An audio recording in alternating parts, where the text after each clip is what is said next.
د عبسه مبارکه سوره چې د قرآن عظیم شان 80مه سوره ده په مکې معظمه کې را نازله شوې ده 42 مبارک آیاتونه لري تلاوت او پښتو ترجمه یې له لومړي آیت څخه اورئ بسم الله الرحمن الرحیم د الله په نوم چې ډېر زیات مهربان پورا رحم لرونکی دی عبس وتولى أن جاءه الأعمى وما يدريك لعله يزكى أو يذكر فتنفعه الذكرى پیغمبر وچولی تریو کړ او مخې واړو په دې خبره چې یو ړوند ورته راغی ته څه خبرې کیدای شي چې هغه پاکي او تقوا ترلاسه کړي یا نصیحت ته ځیر شي او نصیحت کول هغه ته ګټه ورسوي أما من استغنى فأنت له تصدى وما عليك ألا يزكى کوم سړی چې بې پروايي غوره کړه د هغه لوري ته خو تا پاملرنه وکړه په داسې حال کې چې که هغه سم نشي نو پر تا یې څه ضمانت دی وأما من جاءك يسعى وهو يخشى فأنت عنه تلهى كلا إنها تذكرة او څوک چې په خپل تاته په منډه راغی او هغه ویریده له هغه څخه د مخ واړاو هیڅکله باید داسې ونشي دا آیاتونه خو یو نصیحت دی فمن شاء ذكره د چا زړه چې وغواړي له هغه د پند واخلي في صحف مكرمة مرفوعة مطهرة بأيدي سفرة كرام بررة دا قرآنی آیاتونه په داسې صحیفو کې نغښتي دي چې مبارکي دي لوړه مرتبه لرونکي دي پاکي دي د عزتمندو او غوره لیکونکو په لاسونو کې دي قتل الإنسان ما أكفره و دی وژل شي دغه انسان چې څومره کلک د حق منکر دی من أي شيء خلقه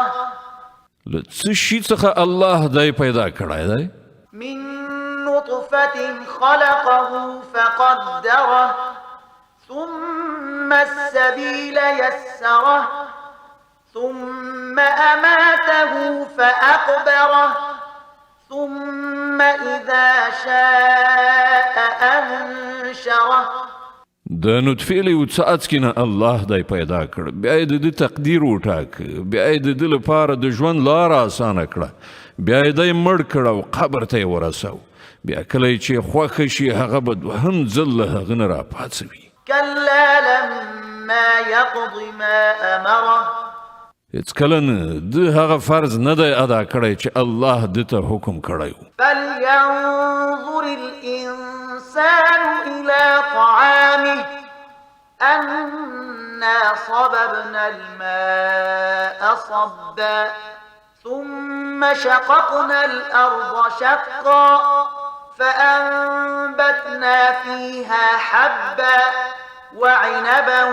وقبا وزيتونا ونخلا وحدائق غلبا وفاكهة وأبا متاعا لكم ولأنعامكم بیا د لږ غوندې انسان خپلو خوړو ته وګوري موږ په زیاته اندازه اوبه راتوی کړي دي بیا مو ځمکه په عجیبه شان شلولې ده بیا مو په هغې کې رازرغوني کړي دي غلې دانې او انګور او سابه او زیتون او خرما او ګڼ باغونه او ډول ډول میوې او شنیلي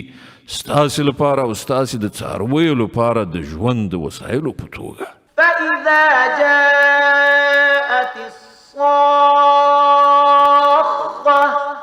په پای کې چې کله هغه غوږ کڼونکې چیغه پورته شي يوم يفر المرء من أخيه وأمه وأبيه وصاحبته وبنيه هغه ورځ چې بني آدم له خپل ورور او خپل مور او خپل پلار او خپل میرمنې او خپل اولادونو څخه تښتي لكل امرئ يومئذ شأن يغنيه له هغو څخه په هر یو به په دې ورځ داسې وخت راشي چې د هغه بل ځانه پرته بل هیڅ چاته پام نه وي. وجوه يومئذ مسفرة ضاحكة مستبشرة ځینې مخونه به په دې ورځ راڼه ځلیږي، ورین خندان او خوښ او تازه به وي. ووجوه يومئذ عليها غبرة ترهقها قترة أولئك هم الكفرة الفجرة او په ځینو څېرو به په دې ورځ خاورې دوړېږي او سوی سکور به اوښتي وي. همدا کافران او فاجران خلک دي.